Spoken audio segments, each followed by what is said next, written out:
Yo, what's going on, y'all? This is Marcus Rosa, a.k.a. Mazuma TV. Back at y'all with some more boxing talk, man. I hope everybody's having a blessed, beautiful, positive, productive night. I hope you had a great weekend overall, man. I'm tapping in with y'all real quick to discuss what had happened last night, man. The first upset of 2026, in my opinion. You know what I mean? I had a few people reach out to me through phone call, through text, through DMs, and they wanted to know exactly what I thought about the fight last night at the Barclays Center between Dalton Smith and Subriel Matias. And if you've seen the live fight commentary last night and the post-fight reaction, then you already know how I feel about the situation. But obviously, it's been some time since then to really assess things. You know, I went back and I watched I watched the fight back again. It was only 5 rounds. You see what I'm saying? But I went back, watched the fight. You know what I mean? I let it marinate or whatever the case is. And I'm about to give you guys the real. You know what I mean? I'm about to give you guys exactly what I thought. And before I get into all of that, man, I got to keep it 1,000. My prediction was completely fucking wrong. You know what I mean? I said Dalton Smith was going to get stopped by Matias somewhere between the 9th and the 10th round. And, you know, you can't really be too mad at me for that, man, because there was real questions around Dalton's experience at the top level and how he'll handle a style like Matias. You see what I'm saying? Nothing in his career from what I saw reassured me as a boxing fan that he'd be able to deal with that type of pressure. You see what I mean? And on top of that, you got to look into what he was walking into, man. It has to be very challenging mentally to go into a fight with a fighter like Subriel, testing positive for a PED in the lead up to the fight, going on foreign soil against a Puerto Rican in New York, where the majority of New York people happen to be Puerto Rican. So that's basically Matias' home crowd. You see what I mean? So there's a lot of things that Dalton was going up against that he's never faced. And a lot of fighters would have walked away off of the PED situation alone. But Dalton's confidence never seemed to waver, man. Much credit to him. And, you know, I'm somebody that's also big on body language. You see what I'm saying? I watched Energy before the ring walk. To me, it looked like it was 2 totally different mindsets. I said it right on the live, so I'm not tripping. Y'all can go check it out. I said Dalton looked confident. He looked locked in, focused, like he had something to prove. It was his time to shine. Looking at Subriel, he looked unfocused, man. Stopped during his ring walk for selfies and, you know, talking while being introduced. It just didn't look like his mind was fully set on the task. You know what I mean? But early on in the fight, Dalton remained focused. He was sharp, good jab, good timing, calm, discipline, controlling distance. And I seen Matias was trying to walk him down, but he really wasn't getting that respect early on. And, you know, that suffocating pressure that he's accustomed to giving out, it really wasn't being seen.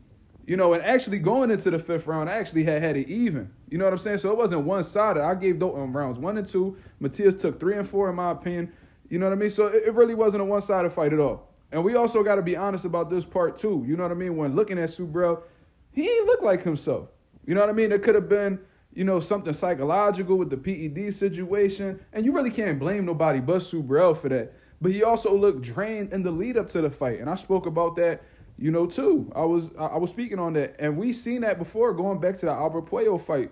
So when you really look at it, you know, maybe he stood at 140 too long. Then you also got to take into consideration Subriel's style. You know what I mean? Eating shots to give shots. That's a style that really shortens careers. So when Mayweather says things like, the less you get hit, the longer you last, Subriel clearly doesn't follow that motto. You see what I mean? And it showed in this performance alone. His punch resistance didn't look good, you know what I mean, which it could be wear and tear. His balance looked off, which could be wear and tear. And honestly, I don't even know where Subriel even goes from here.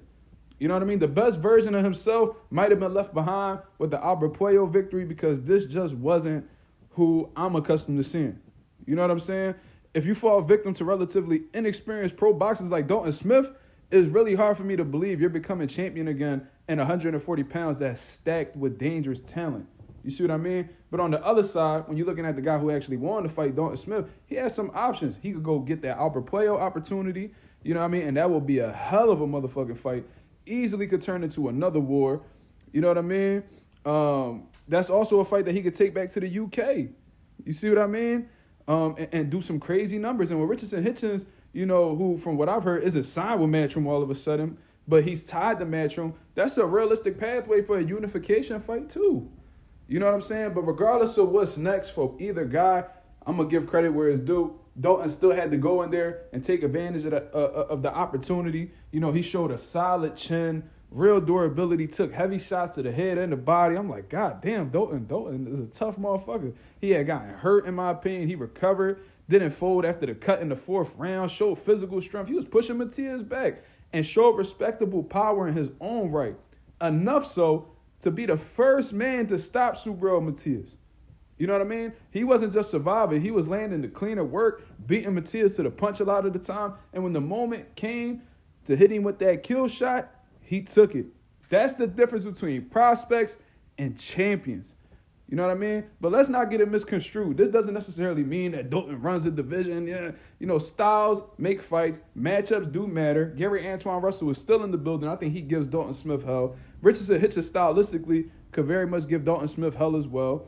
Different kinds of problems. It's a different, he's going to be facing a different type of problem with speed, discipline, IQ, athleticism. But what he did prove is that he belongs in the conversation with the top guys at 140. You can't call him a hype job after this situation right here. The bottom line, no controversy, no excuses. Dalton Smith went in there and he got the motherfucking job done, man. He earned it. So congratulations to Matchroom Boxing, Eddie Hearn. Dalton. They call him Dalton Thunder Smith. You know what I mean? They need to call him Dalton the Dog Smith. You see what I'm saying? They need to call him Dalton the Dog Smith because I ain't going to lie. I thought he was going to crumble to that pressure, man. I'm sorry. Like, I really thought that was something that was going to happen. I thought that Subriel was going to hit him with some bombs. He had never been in that situation, so I thought he was going to try to find a way out. I ain't going to lie to you, but that boy Dalton, he showed to be in great shape because to get hit with them type of body shots and still be able to persevere, that speaks to your conditioning. Him getting hit with some hellacious shots and recovering immediately, that speaks to his grit. That speaks to his shape. You know what I'm saying?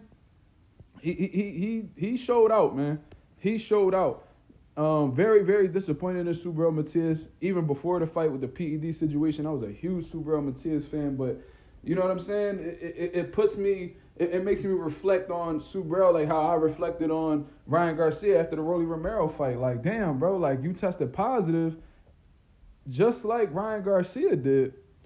And now you looking like a shell of yourself, just like Ryan Garcia did. Look like totally different people. So now it makes me think, was the eye strain like the key factor as to why you were performing the way that you were? I don't know, man. It just makes you think as a boxing fan. You see what I'm saying? So congratulations to Dalton Smith, man. Much respect to you. You went through some shit throughout the entire course of this training camp from the very beginning. You know what I mean? You held that shit down. You did what you needed to do. You got the victory, bro. So Dalton Smith got a new fan over here, man. Proved me wrong. Had me looking dumb as a motherfucker. But, boxing makes the smartest motherfuckers look dumb. That's part of what makes the sport beautiful. You never truly know what's going to happen. So let me know what y'all think about my opinion, man. What was y'all take on the fight? What y'all think is next for Dalton Smith? What y'all think is next for Subriel Matias? Y'all let me know in the comments below, man. This is Marcus Rosa, a.k.a. Mazuma TV, signing out. I hope you guys have a blessed, beautiful one. Leave some happy birthdays in the comments, too, man. In the comments, leave a happy birthday for your boy, man. You feel what I mean? But until then, have a blessed one, y'all. Peace.